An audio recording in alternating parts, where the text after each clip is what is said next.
On a stormy night, lightning lit up the dark skies as Armin was brought to a remote, eerie prison. The tall iron gates creaked open, and the guards pushed him inside. This prison was infamous for being haunted, with many stories of prisoners vanishing without a trace. Armin, however, seemed unfazed. His calm face and piercing eyes made him stand out from the usual desperate criminals brought here. The guards locked him in a cold, damp cell at the very end of a long corridor. As the heavy door slammed shut, a chill ran through the air. Armin noticed strange markings on the walls of his cell, symbols carved deep into the stone, old and unfamiliar. He touched one of the symbols, and for a brief moment, it felt warm, as if the stone itself was alive. The other prisoners whispered about Armin from their cells. "Poor guy, he won't last long," one muttered. "That cell is cursed," another hissed. Armin ignored them and lay down on the hard cot in his cell. But sleep wouldn't come easily. The storm outside grew louder, and the wind howled through the cracks in the stone walls. Just as he was about to close his eyes, he heard it, a faint whisper. "Armin." He sat up, his heart racing. He looked around the dark cell, but no one was there. The whisper came again, soft but clear. "Armin."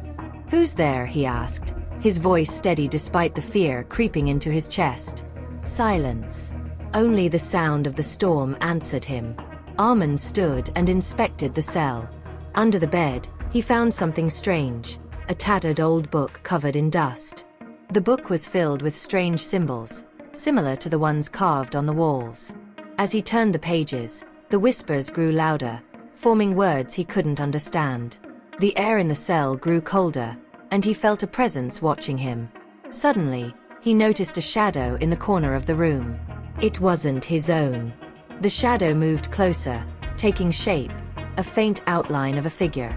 Armin froze as the figure whispered his name once more, this time louder, almost gentle. The chapter of his strange and terrifying journey had begun. The shadow in the corner grew clearer, revealing the outline of a woman.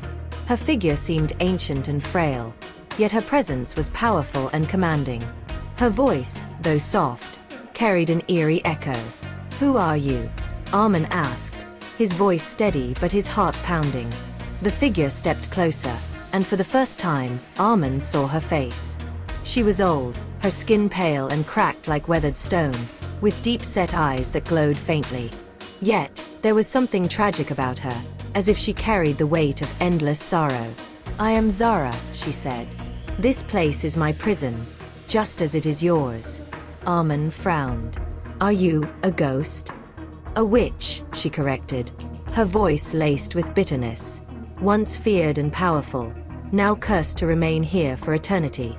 Armin stared at her, unsure whether to believe her or dismiss her as a hallucination. But the room felt alive with her presence, the air heavy and cold.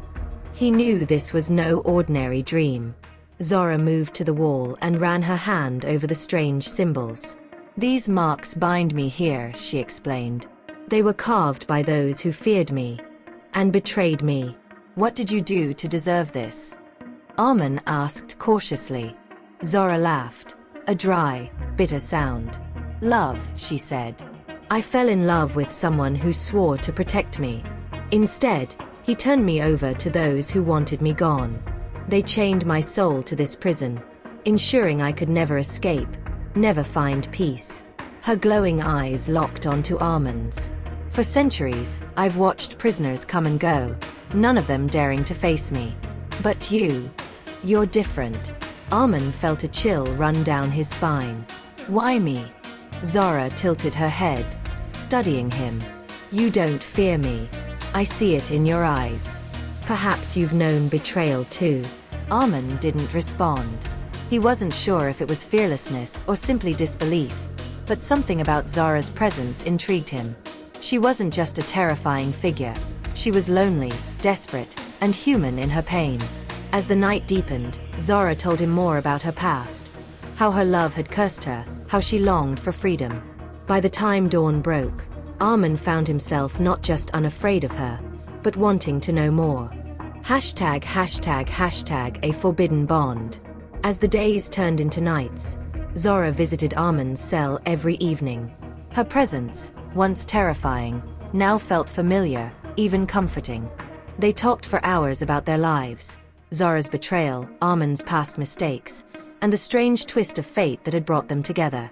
"You're not like the others," Zora said one night, her voice softer than usual. "They all screamed, prayed, or begged me to leave them. But you listen." Armin leaned against the cold wall, his expression thoughtful. "Maybe it's because I know what it feels like to be trapped.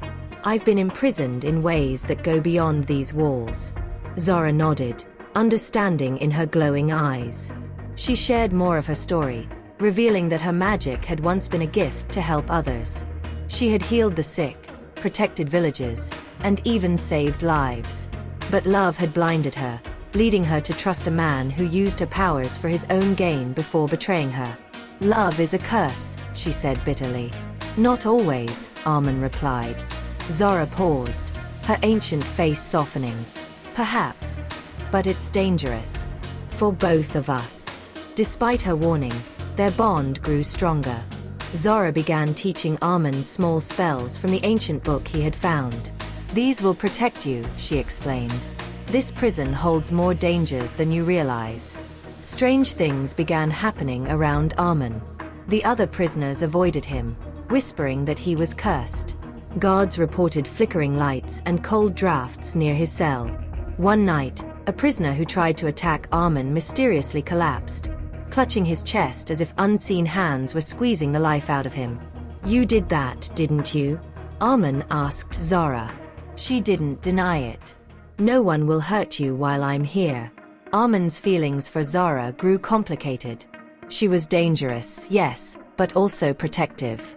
He found himself looking forward to her nightly visits, their conversations, and even her strange magic. But deep down, he knew this bond was unnatural. He could feel it changing him, pulling him into Zora's world. One night, as Zora appeared in his cell, her form seemed stronger, her glow brighter. She reached out and touched his hand for the first time. The touch was cold, yet it sent a shiver through his entire body. "I've been alone for so long," she whispered.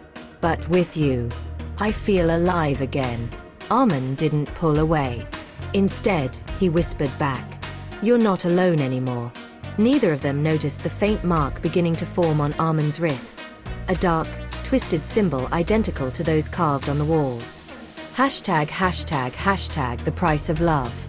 Armin awoke to a sharp, burning pain on his wrist.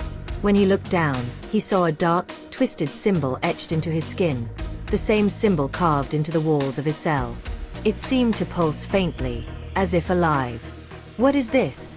he asked Zora that evening when she appeared. Her expression darkened. "The mark," she said solemnly. "It means our bond has grown stronger. But it also ties you to my fate." Armin's heart sank. "What does that mean? Am I cursed now?" Zora hesitated, her glowing eyes flickering. "The longer we're connected, the more your soul becomes entwined with mine. Eventually, you'll no longer be part of this world. You'll belong to the same limbo I do." Armin's mind raced. He had begun to care for Zora deeply, but this was more than he had bargained for. "Is there no way to stop this?"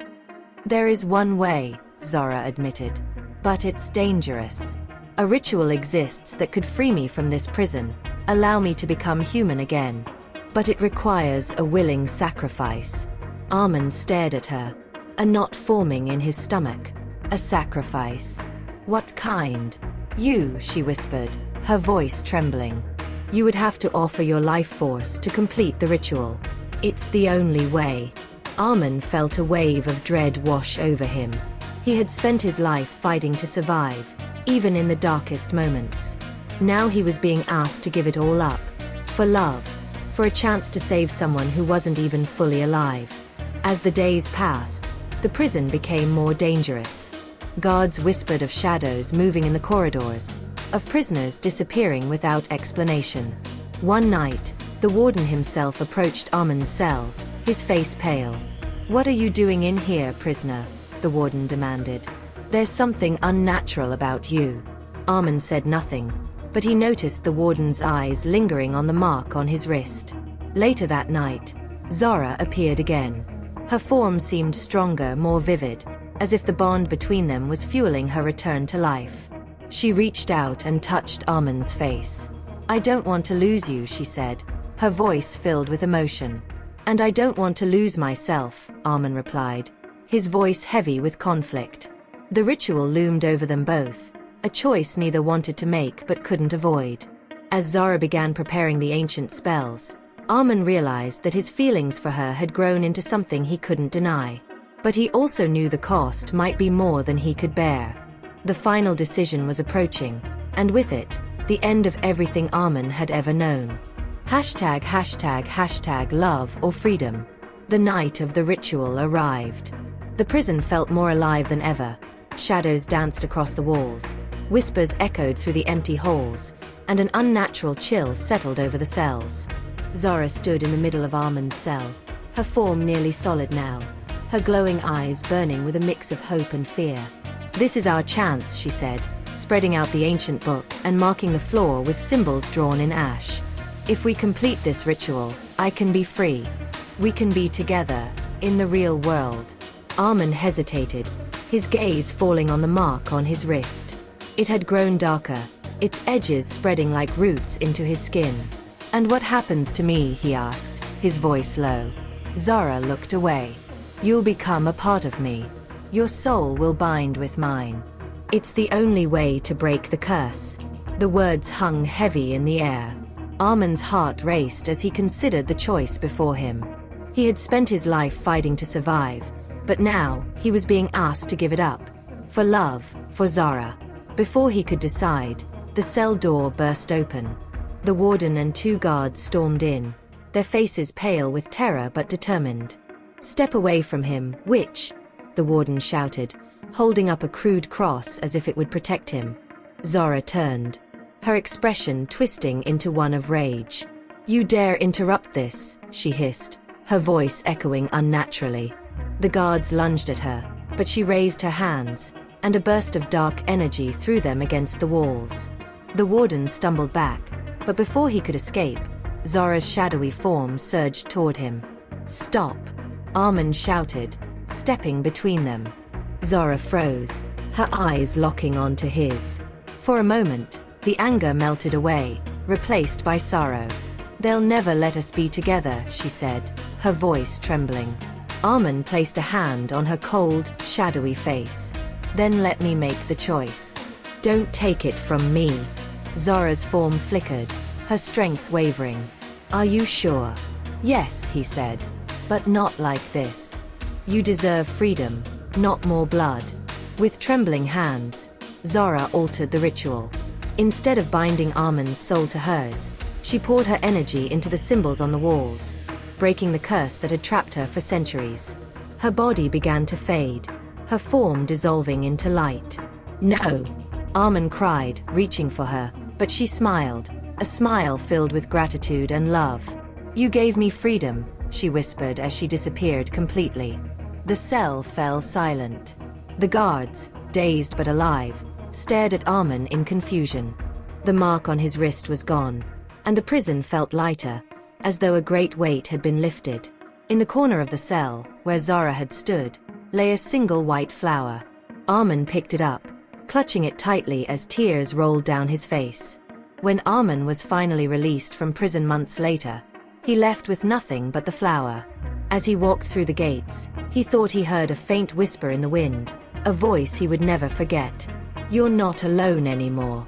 The flower in his hand seemed to pulse gently, as if it were alive.